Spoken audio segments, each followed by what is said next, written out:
I'm Emma Parker, 22 years old and the first person in my family to graduate college. After working multiple jobs for 4 years to pay tuition, my big day finally arrived. But instead of proud parents in the audience, I got a last-minute text, "Sorry, honey, the Anderson Super Bowl party was planned months ago." I walked across that stage alone, diploma in hand, smiled for the photographer, then broke down crying in the parking lot. That moment changed everything. Before I share what happened next, drop a comment letting me know where you're watching from. If you've ever been let down by family on your biggest day, hit subscribe and stay with me. Sometimes the most painful betrayals lead to the most beautiful beginnings. I grew up in Oakwood Heights, a middle-class suburb about 40 minutes outside of Chicago, in a 3-bedroom ranch house with fading blue paint and patchy lawn my father never quite got around to fixing. My dad, Mike, worked construction jobs that kept him busy 6 days a week during good weather months and sporadically employed during winters. Mom, Diane, worked part-time as a receptionist at a local dentist's office, though she frequently called in sick when her favorite TV shows had season finales or when her friend group planned shopping trips. Neither of my parents finished more than high school, with Dad barely graduating and Mom scraping by with C-minuses. Education was never valued in our household. Homework was something to rush through, report cards were glanced at then tossed on the counter without comment, and teacher conferences were attended only when absolutely required, with my parents checking their watches every few minutes. I was different from the start. I devoured books by flashlight under my covers, created science projects without any help, and pushed myself to earn straight A's despite zero encouragement from home. The pattern started early. In 3rd grade, I won the science fair with a project on plant photosynthesis I'd worked on for weeks, but neither parent showed up because Dad had a poker game and Mom didn't want to drive in light rain. In middle school, when I made honor roll every quarter, they skipped the recognition ceremony because their favorite restaurant was having a 2-for-1 special that same night. High school brought more of the same. When I was named valedictorian, they complained about having to sit through a boring ceremony rather than expressing pride. I remember rehearsing my college application essays at our kitchen table while Mom watched reality TV at full volume in the adjacent living room, occasionally yelling at me to keep my voice down. Despite everything, I was determined to break the cycle. I applied to 17 colleges in secret, using fee waivers my guidance counselor helped me find, and when acceptance letters arrived, I hid them in a shoebox under my bed. The day Northwestern University offered me a partial academic scholarship was the first time I allowed myself to truly hope. I rehearsed how I'd tell my parents for hours, practicing responses to their inevitable skepticism. That night, I announced my acceptance over dinner, explaining how the scholarship would cover 60% of tuition. Dad kept eating his meatloaf, barely looking up. College is a waste of money. My buddy's son went for 2 years, and now he's managing the same grocery store he could have worked at right out of high school. Mom at least pretended to be happy, though her first question was whether I'd be commuting so I could continue helping with housework. I spent the next 3 months convincing them college wouldn't bankrupt us, researching student loans myself, applying for every scholarship I could find, and promising I'd work part-time throughout. When move-in day came, Dad helped load my few belongings into our aging minivan, but complained about gas prices the entire 2-hour drive. Mom reminded me 4 times not to waste money on university-branded clothing, because regular clothes are the same thing without the logo. They dropped me off at my dorm with a quick hug and were gone before I'd finished paperwork at the check-in desk, eager to beat weekend traffic back to the suburbs. Standing in my empty half of the dorm room, that August afternoon, I promised myself I'd make every sacrifice worth it. Those 4 years at Northwestern tested every ounce of my determination. First semester freshman year hit like a tidal wave. The academic rigor was beyond anything I'd experienced, with professors who assigned hundreds of pages of reading, weekly and expected thoughtful participation from everyone.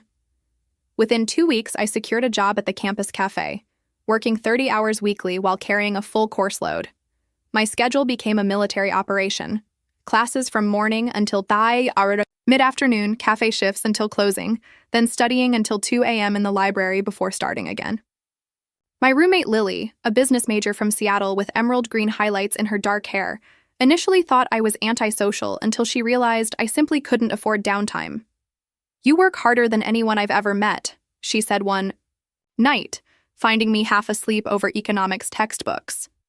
She became my first real friend there, forcing me to take occasional study breaks and leaving encouraging sticky notes on my desk during finals week. I joined a study group with 3 other scholarship students: Jamal, a pre-med student who memorized flashcards on the bus; Tina, a future engineer who could explain calculus concepts like she was telling an interesting story; and Vince, and Bao, accounting major who organized our weekly meetups with color-coded schedules. We bonded over shared financial anxieties and celebrated each other's small victories. My parents rarely entered this new world. During freshman year, I called home weekly, eager to share my experiences. When I excitedly told Mom about acing my first university-level economics exam, she interrupted with a 10-minute story about neighborhood gossip. Dad's responses to my academic achievements were typically, "That's nice," or "Don't let it go to your head." Their questions focused exclusively on whether I was spending too much or if I could send money home for unexpected car repairs. By sophomore year, our calls dwindled to monthly checkups that left me emotionally drained.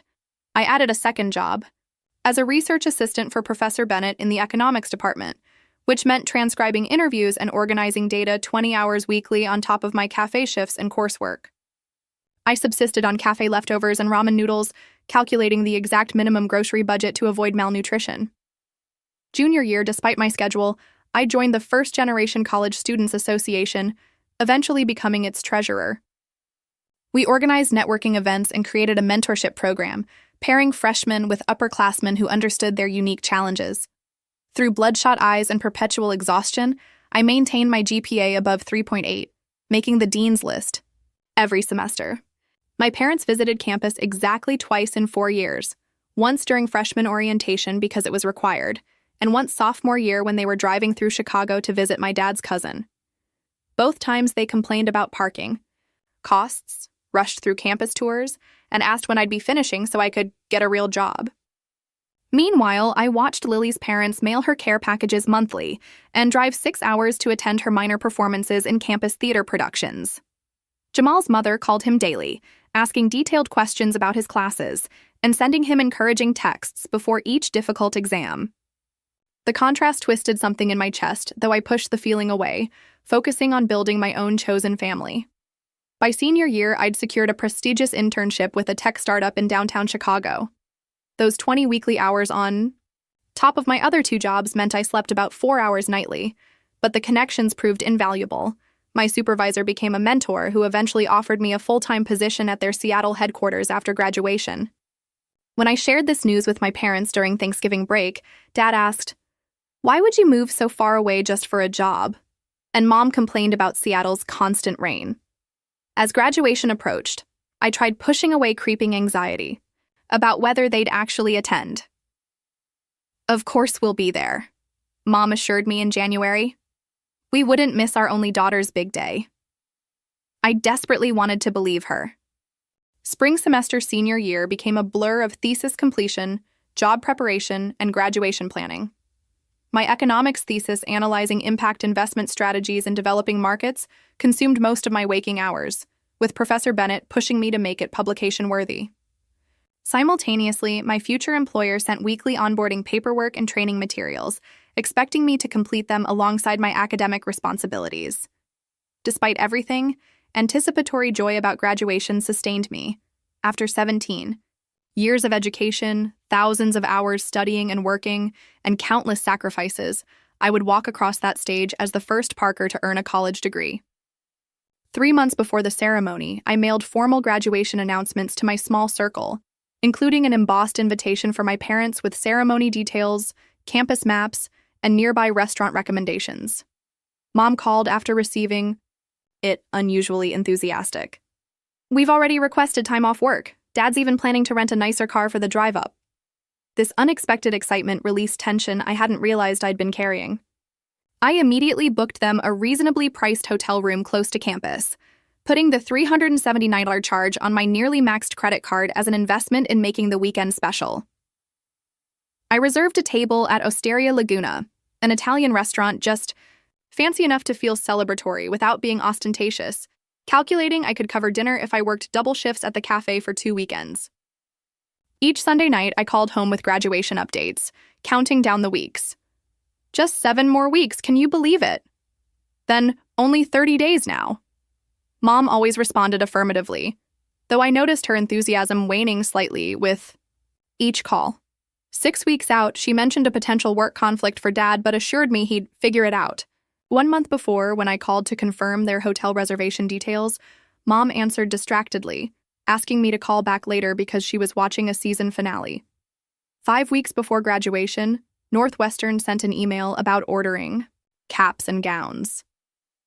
I splurged on the higher quality photographs package, imagining the professional shot of me flanked by my proud parents becoming their first framed college memory of me. I ordered 3 ceremony tickets, 1 for each parent and a spare for emergencies, paying the campus printing office to create a decorative holder for them. 2 weeks before the ceremony, during our weekly call, Mom casually mentioned something that stopped my heart. By the way, honey, there might be a little conflict with your graduation weekend. The Andersons always host this amazing Super Bowl party, and they specifically asked if we'd come this year. I told them we have your thing that weekend, but Linda said they're making Dad's favorite buffalo chicken dip, and everyone from the neighborhood will be there.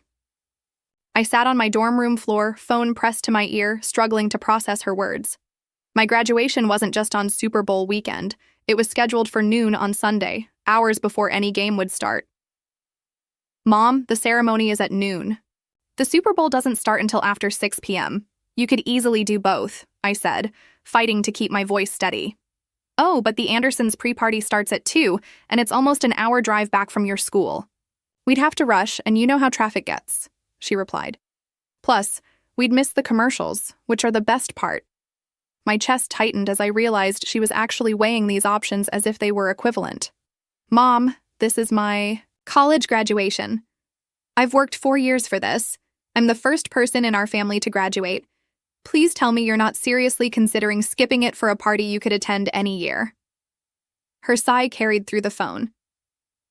Don't. Be dramatic, Emma. We'll try to make both work, okay? Let me talk to your father and figure something out. That night, I barely slept, staring at the ceiling as anxiety gnawed at my stomach. The week before graduation, I texted daily confirmation requests, receiving increasingly delayed and non-committal responses. I picked up my cap and gown, running my fingers over the smooth fabric while blinking back tears in the campus store. I confirmed my restaurant reservation, reducing it from 4 people to possibly 3. The day before graduation, I cleaned my apartment, prepared a simple breakfast for the morning, and laid out my dress and shoes. My phone remained ominously silent until 10:37 p.m. when it finally rang. Mom's voice came through with forced cheerfulness. Hi, sweetie, listen, I'm so sorry, but we've decided we just can't make it tomorrow. Your dad threw his back out lifting something heavy, and I'd have to drive alone, and you know how I hate highway driving. Plus, the Andersons are really counting on us bringing the layered taco dip, and Linda would be so disappointed. Each word felt like a physical blow. You're not coming at all? I whispered. It's just one ceremony, honey. They're all the same. Boring speeches and everyone wearing the same outfit. We're really proud of you, you know that. Maybe you can take a video for us? Or see if they sell DVDs of it. I hung up shortly after, unable to continue the conversation through my tears. Sitting alone in my apartment, graduation gown hanging. On my closet door, I allowed myself 30 minutes of sobbing before setting my alarm. Tomorrow would come regardless. Graduation morning dawned bright and clear, early May sunshine streaming through my bedroom blinds as my alarm chirped at 7 a.m. My phone screen showed congratulatory texts from Lily, Jamal, and Professor Bennett, but nothing from my parents. I forced down half a piece of toast while getting ready, my stomach too knotted for proper breakfast. The apartment felt unnaturally quiet as I zipped my dress, applied minimal makeup, and carefully positioned my cap, securing it with extra bobby pins against the spring breeze. Standing before the mirror in my black graduation gown, tassel hanging correctly from the right side, I practiced smiling until it almost looked natural. One last desperate attempt, I called both parents' numbers, reaching voicemail each time. I left a simple message. It's graduation day. The ceremony starts at noon. I saved you seats. Please come. The university had transformed the main quad into a sea of white folding chairs facing an elevated stage adorned with purple Northwestern banners. Students clustered in nervous, excited groups, adjusting each other's caps and taking photos. Everywhere I looked, proud families embraced graduates, fathers straightening sons' ties, mothers dabbing tears while positioning themselves for perfect pictures. Grandparents hobbled across the lawn with canes and walkers, determined to witness their grandchildren's achievement regardless of physical discomfort. Siblings wore t-shirts with graduates' faces printed on them, holding handmade signs and flower bouquets. I clutched my empty graduation ticket holder, scanning the growing crowd for familiar faces that wouldn't appear. Lily spotted me standing alone and rushed over, her parents following with warm smiles. "Emma, my parents brought you a graduation lei too."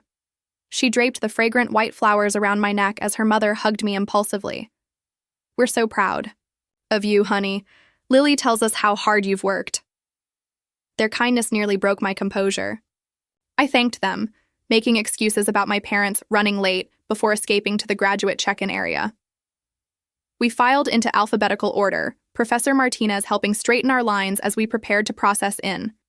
I kept glancing back at the family seating area, heart jumping whenever I saw someone with my mother's hair color or my father's build, then sinking again with each mistaken identity. The ceremony began with pomp and circumstance echoing across the quad as we marched to our seats. Throughout the university president's welcome and the keynote speaker's address, I continued searching the crowd, squinting against the sunlight to examine each late arrival. As the economics department graduates were called, my brow stood and moved toward the stage steps. 4 people ahead of me, my phone vibrated in the pocket I'd sewn inside my gown. Pulling it out quickly, I saw a Facebook notification. My mother had posted new photos tagged Anderson Super Bowl pre-party prep, showing our kitchen counter covered with snack platters and beer coolers. Timestamp? 18 minutes ago. I shoved the phone away as my name echoed through the speakers. Emma Louise Parker, Bachelor of Science in Economics, summa cum laude. Walking across that stage took every ounce of strength I possessed.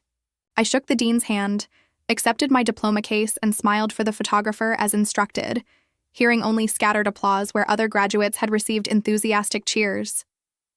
From the corner of my eye, I spotted Lily and her parents, standing, clapping vigorously from their seats. Jamal's entire extended family whistled from the back row. I returned to my seat, diploma clutched tightly, breathing slowly to control tears threatening to escape. After the ceremony ended and mortarboards flew skyward, the quad transformed into a celebration zone. Families swarmed graduates, cameras flashed continuously, and laughter mingled with happy tears. I stood awkwardly at the periphery, watching the scene unfold like a movie I wasn't cast in. Lily found me quickly, insisting I join her family photos. "Get in here, Parker. You're honorary family today." Her father positioned me beside Lily. Her mother straightened my honors cords, and they took several shots before handing me their contact information to receive the pictures later. Jamal's mother pressed a card into my hand with a generous gift card inside, whispering that she was so impressed with anyone graduating debt-free through hard work. Their kindness, while genuine, highlighted the absence I couldn't ignore. After 30 minutes of forced smiles and declining various family lunch invitations, I made excuses about meeting my parents elsewhere. Walking rapidly across campus toward the parking lot, vision blurring, I barely made it to my car before the first sob escaped. Sitting behind the wheel of my 15-year-old Honda, still wearing my graduation gown, I finally released the grief I'd been holding back. Tears streamed down my face as I pounded the steering wheel, years of disappointment culminating in this ultimate rejection. Between gasping breaths, I scrolled through my phone to find another photo my mother had posted, a selfie with neighborhood friends, red plastic cups raised toward the camera, captioned, "Super Bowl Sunday is better than any ceremony." The timestamp showed it was posted during the exact moment I'd walked across the stage. Something broke inside me then, some final thread of hope that perhaps they had cared all along but simply showed it differently. Wiping mascara from my cheeks with my graduation gown sleeve, I started the car and drove away from campus, leaving behind both my university years and my illusions about family. Sunday evening found me alone in my apartment, surrounded by half-packed moving boxes, takeout containers from the celebratory dinner Lily had insisted on bringing me before leaving with her parents. I'd smiled through our meal, assuring her I was fine, that I understood my parents' absence, that I wasn't really that upset. The moment her car pulled away, my carefully maintained facade crumbled. I spent hours alternating between crying and staring blankly at the wall, replaying not just this disappointment, but years of similar moments.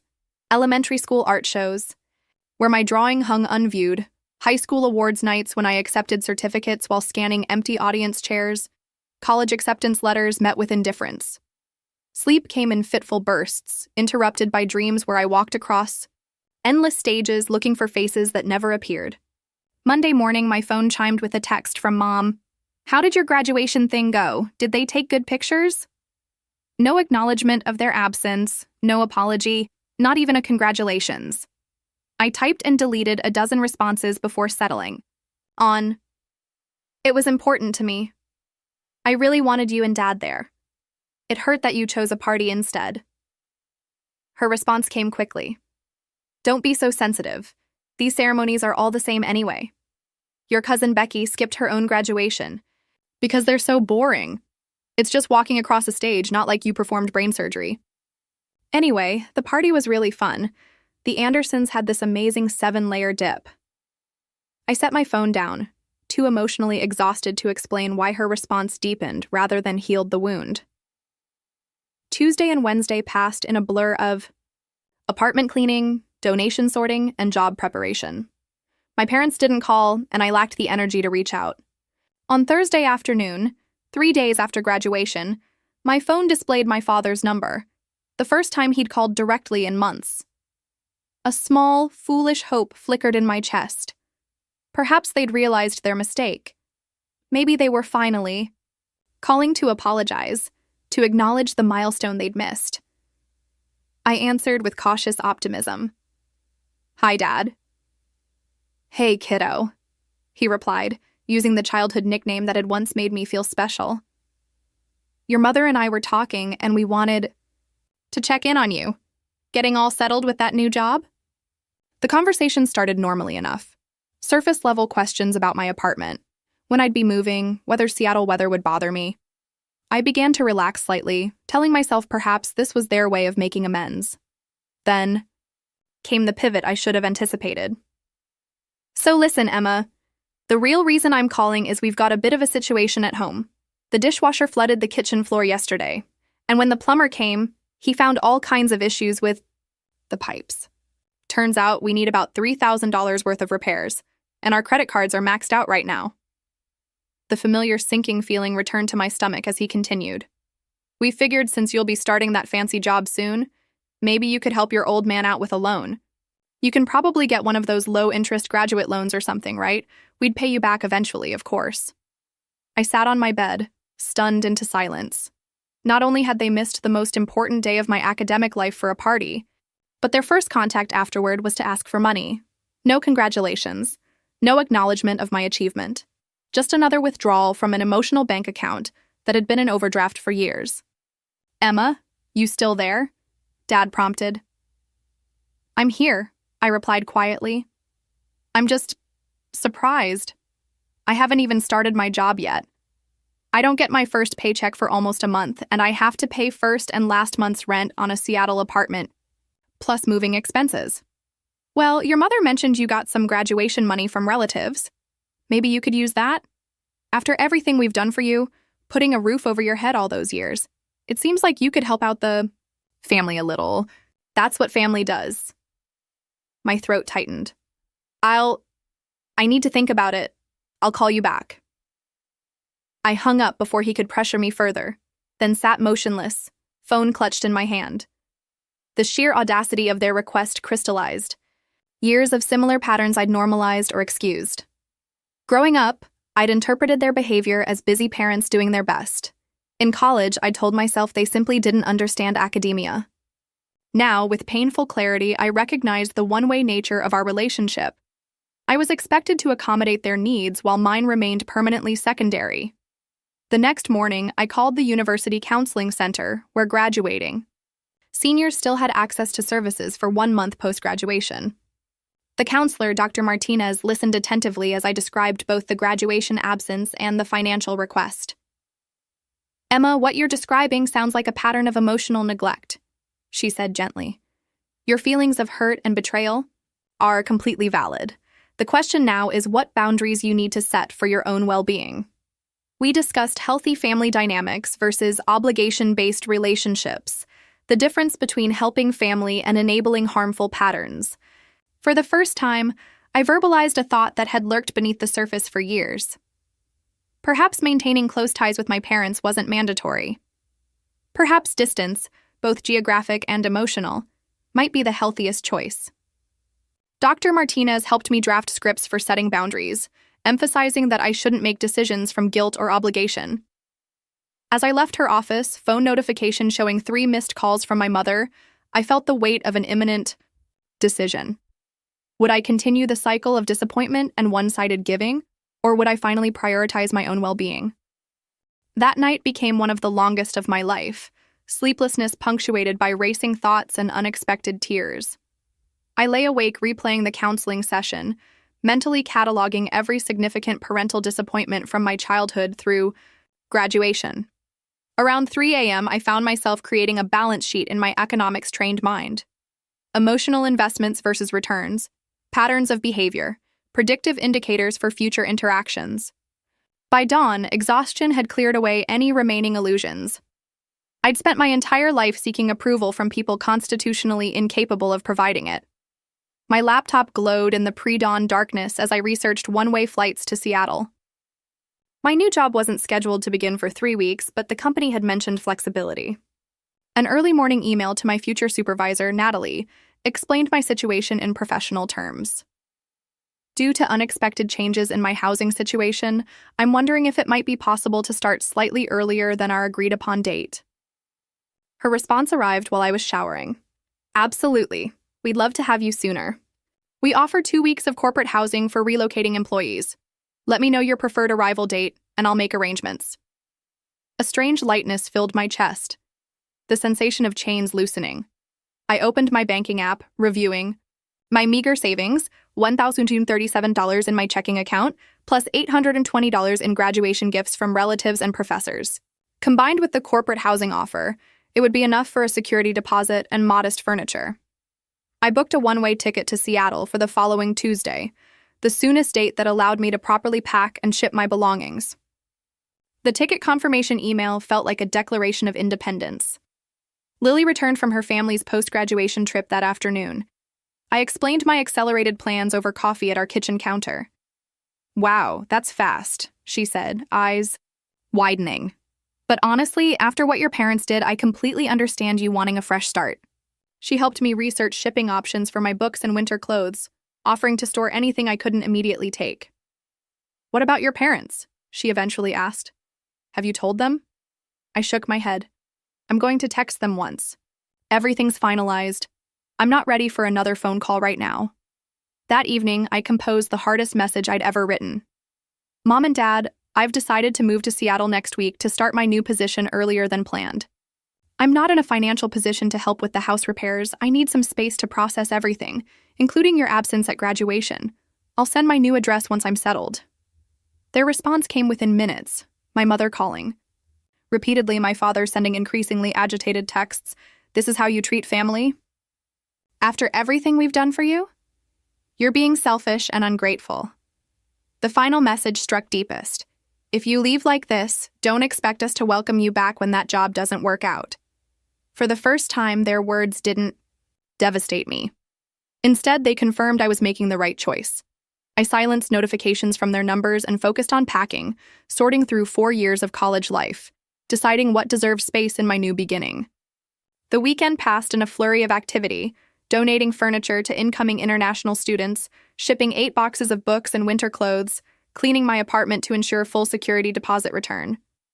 Lily and our friend group organized an impromptu goodbye dinner Sunday night at our favorite pizza place. "To Emma," Jamal toasted, raising his soda glass, "who's brave enough to chase her dreams 3,000 miles away." Tina presented me with a Seattle guidebook, each friend having marked their recommended spots in different colored highlighters. Vince had created a detailed spreadsheet of Seattle neighborhoods with cost of living comparisons. These people, who'd shown up for my presentations, celebrated my achievements, supported my challenges, represented what real support looked like. That night, as I prepared to sleep on a borrowed air mattress in my empty bedroom, I unblocked my parents' numbers long enough to send one final message. I'm leaving Tuesday morning. I need time and space to build my own life. I'll reach out when I'm ready. Then I turned off my phone completely, unwilling to let their response affect my resolve. Monday brought final errands, closing my local bank account, picking up my official diploma from campus administration, getting a haircut for job interviews. I walked through campus one last time, saying goodbye to classrooms where I'd discovered my academic passion and the library corners where I'd studied through countless nights. Standing before the economics building, I silently thanked Professor Bennett for believing in my potential when I'd barely believed in myself. Making a run for it, huh? The voice behind me belonged to Professor Bennett herself, campus coffee in hand, observing me with knowing eyes. Starting fresh, I corrected, managing a smile. Seattle's lucky to get you, Parker. I've recommended plenty of students to companies over the years, but few with your determination. She handed me her business card with a personal email written on the back. Keep in touch. I expect great things. Her simple acknowledgement of my worth felt more validating than any recognition my parents could have offered. Tuesday morning arrived with unexpected clarity. I woke before my alarm, packed my remaining possessions into 2 suitcases, and called a rideshare to the airport. As the car pulled away from my apartment building, I didn't look back. The university campus, the coffee shop where I'd worked, countless shifts, the economics building where I'd discovered my passion, all receded in the rear window. Ahead lay uncertainty, yes, but also possibility unshackled from expectations I could never meet. My phone remained off until I reached my gate at O'Hare Airport. When I finally powered it on, dozens of notifications appeared, mostly supportive, messages from friends, but also several missed calls from my parents. I deleted their voicemails without listening. As boarding began for my flight to Seattle, I posted a simple social media update. Today marks the beginning of a new chapter. Seattle bound. The accompanying photo showed only my hand holding my boarding pass, engagement ring conspicuously absent from my finger. I'd returned it to Jason 3 days earlier, another difficult but necessary unburdening. As the plane accelerated down the runway, I felt myself lifting not just physically but emotionally, rising above patterns too deeply entrenched to change, soaring toward a horizon where I could finally define success on my own terms. The plane touched down at SeaTac Airport under typical Pacific Northwest skies, pearlescent gray clouds occasionally parting to reveal stunning mountain views before closing again like theater curtains. With just 2 suitcases containing my most essential belongings, I navigated to ground transportation feeling strangely unburdened. My company-arranged car service driver held a sign reading, Parker Technovate Inc., the first time I'd seen my name displayed with professional recognition. The driver, Amara, chatted amiably during our 40-minute journey downtown, pointing out landmarks and offering practical tips about Seattle living. First time in the city? She asked, meeting my eyes in the rearview mirror. First time starting? Completely fresh, I replied, watching raindrops race down the window glass. The corporate apartment exceeded my expectations. A furnished studio on the 15th floor of a downtown high-rise with floor-to-ceiling windows overlooking Elliott Bay. The kitchenette contained basic cookware and a welcome basket with Seattle, coffee, artisan chocolate, and a handwritten note from Natalie. Welcome to Seattle and Technovate. Can't wait to have you on board. I spent that first evening unpacking my limited possessions and watching ferries cross the water against the backdrop of a spectacular sunset that painted the sky in gradient shades of orange and purple. My phone occasionally lit up with texts from college friends checking on my arrival, but nothing from my parents since I'd blocked their numbers before departure. The silence felt simultaneously liberating and terrifying. My first day at Technovate began with new hire orientation, where I met 4 other recent graduates joining various departments. The company culture immediately struck me as different from previous workplaces. The CEO personally welcomed each new employee, sharing the company's origin story and vision with genuine enthusiasm. My department manager, Corinne, spent an hour discussing my role as a financial analyst, emphasizing growth opportunities rather than just immediate responsibilities. My desk featured a small welcome pack with company-branded items and a list of lunch spots within walking distance.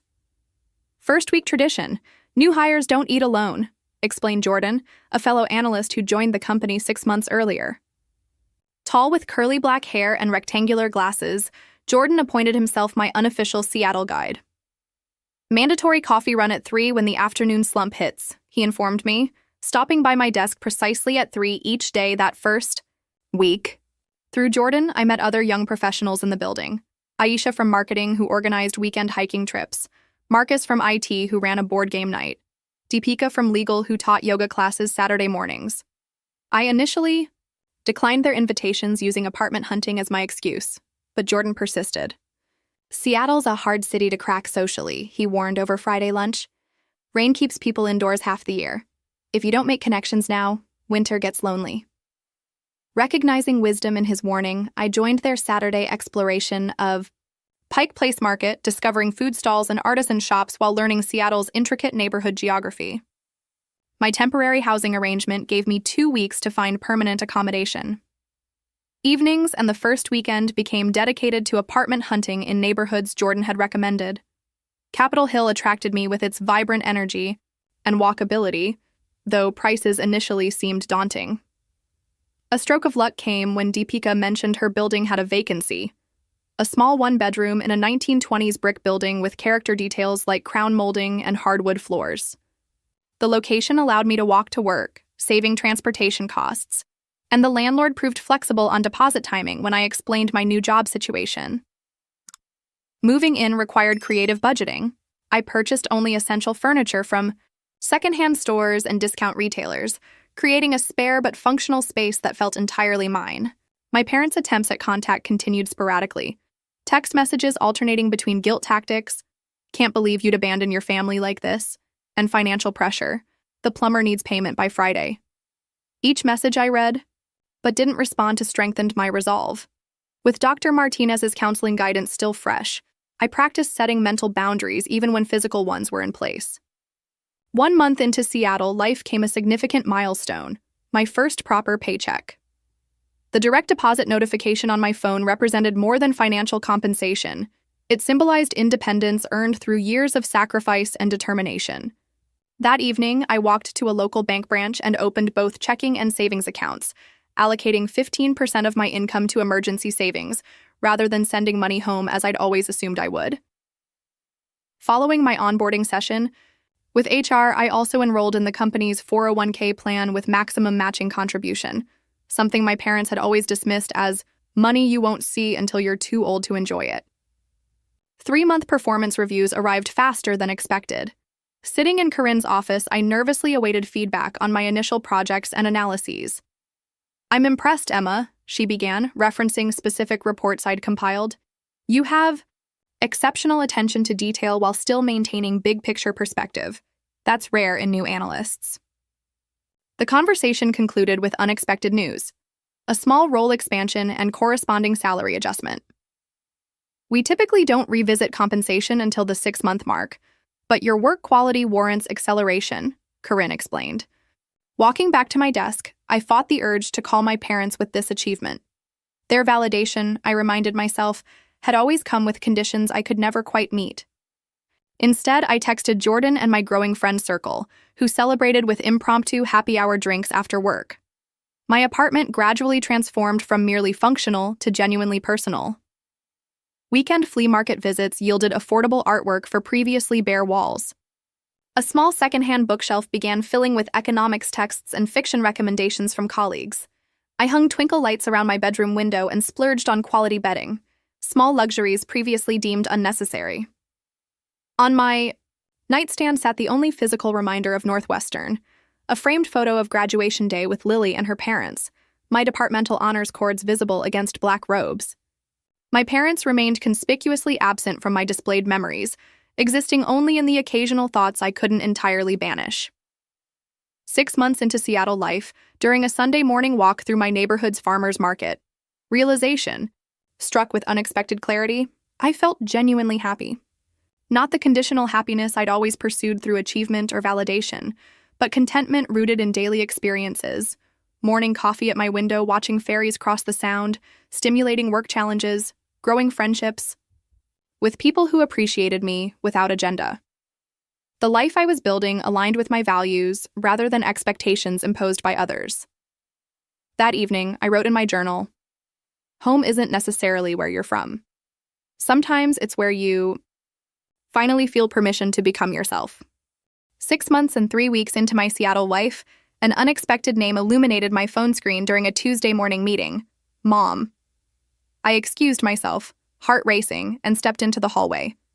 Answering felt like reopening a healing wound, but silence wasn't sustainable forever. "Hello?" I answered cautiously. "Emma? Is that really you?" Mom's voice sounded simultaneously familiar and foreign. "We weren't sure you'd pick up. It's been so long." Small talk followed, awkward exchanges about Seattle weather, my apartment, their home repairs apparently completed through a neighbor's connection. Then came the announcement. "Your father and I have been talking. We want to visit you in Seattle next month. We found reasonably priced flights." The statement landed like a boulder in still water, rippling through my carefully constructed piece. "Visit? Here?" I managed, mind racing through implications. "Why now?" "You're our daughter, Emma. We miss you. And we've never seen Seattle." Something in her tone, the carefully casual mention of missing me sandwiched between practical details, triggered old suspicions. "I'd need to check my work schedule," I stalled. "I'm pretty busy with projects right now." Several more calls followed over subsequent days, each increasing the pressure subtly. "We've already looked at hotels," Dad mentioned. "Though they're awfully expensive in the city, maybe we could stay with you?" I held firm on separate accommodations, recommending a moderately priced hotel near Pike Place. Eventually, we settled on dates 3 weeks away, a Friday through Monday visit that would minimize my needed time off work. I spent those intervening weeks in a state of anxious preparation, both practical and emotional. Jordan listened patiently to my concerns over lunch. "Just remember, this is your territory now," he advised. "You get to set the terms." My therapist, Dr. Chen, whom I'd been seeing bi-weekly since month 2 in Seattle, helped me establish boundaries and rehearse responses to potential triggers. The morning of their arrival, I cleaned my apartment needlessly. They wouldn't be staying there, yet old habits resurfaced automatically. I met them at their hotel lobby, the first in-person contact in over 7 months. Mom looked older somehow. More lines around her eyes, hair colored a shade too dark for her complexion. Dad had gained weight, his familiar company polo straining across his middle. Awkward hugs followed, then immediate complaints about their flight delay, the hotel check-in process, Seattle's confusing one-way streets. "This hotel is highway robbery," Dad grumbled while arranging his keycard and wallet. $200. A night for a room barely bigger than your bedroom at home. We could have saved all that money staying with you. Mom elbowed him subtly but agreed. "It is awfully expensive just for sleeping." Old patterns emerged instantly. Their expectations that I'd manage their experience, absorb their complaints, prioritize their comfort above all else. I suggested a late lunch at a nearby restaurant known for Pacific Northwest specialties, hoping shared food might ease tensions. Throughout the meal, they peppered me with surface-level questions about my job without seeming to register my answers, interrupting explanations of financial analysis models to comment on menu prices or nearby diners' conversations. When the check arrived, Dad pointedly waited until I reached for it. "Well, you're the one with the fancy corporate job now," he said with a tight smile. The next day included standard tourist activities: Pike Place Market, the Space Needle, a harbor cruise. Each venue prompted similar reactions: complaints about prices, crowds, weather that wasn't quite perfect. My apartment tour elicited scrutiny rather than appreciation. "This is what you pay 4 times our mortgage for?" Mom asked, examining my modest space. "And you don't even have a proper dining table." Dad opened my refrigerator without asking, commenting on my expensive organic food with disapproval. Dinner that evening at a mid-range restaurant downtown marked the inevitable turning point. After ordering, Mom casually mentioned, "Exciting. Opportunities back home," they wanted to discuss. Dad leaned forward, lowering his voice conspiratorially. Johnson from my construction crew. You remember him? His brother-in-law is starting a property development company. They're looking for investors. Initial buy-in is just $5,000, but the returns could be massive. My stomach tightened as he continued. We figured with your financial background, you'd recognize a good opportunity. Plus, you could advise us on the paperwork side. The truth crystallized with painful clarity. This visit wasn't about reconciliation, but fundraising. The realization should have hurt more than it did. Instead, I felt strangely calm, as though final confirmation of a long-suspected diagnosis brought relief rather than shock. So this visit is about money? I asked directly, interrupting his investment pitch. Both looked genuinely surprised at my bluntness. Of course not, Mom protested. We came to see you. This is just something we thought might interest you. Really? I maintained steady eye contact. Because you haven't asked a single question about my life here. You haven't commented on my promotion or asked about my friends or shown interest in anything I'm building. But you've complained about prices constantly, and now you're asking for investment money. Dad's expression hardened. That's completely unfair. We flew across the country to see you after you abandoned us without a word. I sent multiple messages before leaving. You missed my college graduation for a Super Bowl party, then immediately asked me for money. Saying these truths, aloud in a public place, felt simultaneously terrifying and liberating. We're your parents, Mom hissed, glancing around to ensure neighboring tables couldn't hear. You owe us respect, if nothing else. Respect is earned, I replied quietly. It requires mutual consideration. I respect myself enough now to recognize when I'm being used. Dad pushed back his chair abruptly. If that's how you feel about family, maybe we made a mistake coming here. I nodded slowly. Maybe you did. I signaled the waiter for the check, paid it without discussion, and walked out into the rainy Seattle evening alone. Back in my apartment, shaking with adrenaline, I received a barrage of text messages. How dare you embarrass us like that? After everything we've sacrificed for you. The final message held familiar, manipulative weight. We need a ride to the airport tomorrow morning since we can't afford Seattle's outrageous taxi prices. My response was simple. There's a light rail station 3 blocks from your hotel that goes directly to the airport. It costs $3.25 per person. I silenced notifications afterward, made myself tea, and stood at my window watching fairy lights cross the darkened Sound. The next morning, my parents checked out a day early, sending a final message that they were changing their flights to return home immediately since, clearly, you don't want us here.